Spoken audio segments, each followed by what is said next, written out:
So some in case இது இந்த பித்தப்பை கல்லு எப்படி ஃபார்ம் ஆகுதுன்னு கேட்டீங்கன்னா, இது யூஸ்வலா நம்ம ஜெனரல் பாப்புலேஷன்ல இன்சிடென்ஸ் எப்படின்னா, ஆண்கள்ல 10 பேர்ல ஒருத்தருக்கு, பெண்கள்ல 5 பேர்ல ஒருத்தருக்கு ஒரு காமனா விஷயம் இப்போ போயிட்டு இருக்கு. சோ அதனால இது ரிஸ்க் ஃபேக்டர்ஸ், இதுல யார் யாரு அதிகமா சான்சஸ் அதிகமா இருக்குன்னு கேட்டீங்கன்னா, பெண்கள் ஃபர்ஸ்ட். நிறைய பெண்கள்ல நம்ம இந்த பித்தப்பை கல் ஃபார்ம் ஆகுற சான்சஸ் அதிகம். அப்புறம் ஏஜ் ஃபேக்டர், ஏஜ் 40 வயசு மேல ஆகுதுன்னா அதோட ரிஸ்க் அதிகமாகுது. அப்புறம் ஒபிசிட்டி, நீங்க வெயிட் போட போட அதோட கொலஸ்ட்ரால் நம்ம பாடியில கண்டென்ட் இன்க்ரீஸ் ஆக பித்தப்பை ஸ்டோன் ஃபார்ம் ஆகுற சான்சஸும் அதிகமா இருக்கு. அப்புறம் பெண்கள் இந்த ஃபேமிலி பிளானிங், இந்த குடும்ப கட்டுப்பாடு பில்ஸ் எடுத்துட்டு இருப்பாங்க, ஓரல் கான்ட்ரசெப்டிவ் பில்ஸ்னு சொல்றோம்.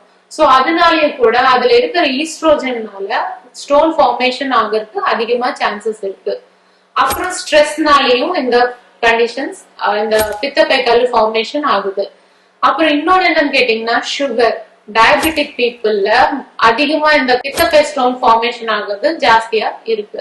சோ பித்தப்பை கல்லுன்றது 3 விதமா இருக்கு.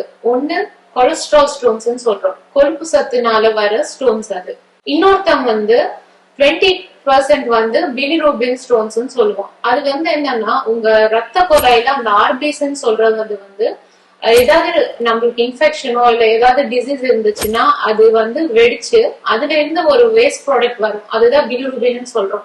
சோ அதனால ஃபார்ம் ஆகுற ஸ்டோன் தான் இது பிலிரூபின் பிக்மெண்ட் ஸ்டோன்ஸ் சொல்றோம்.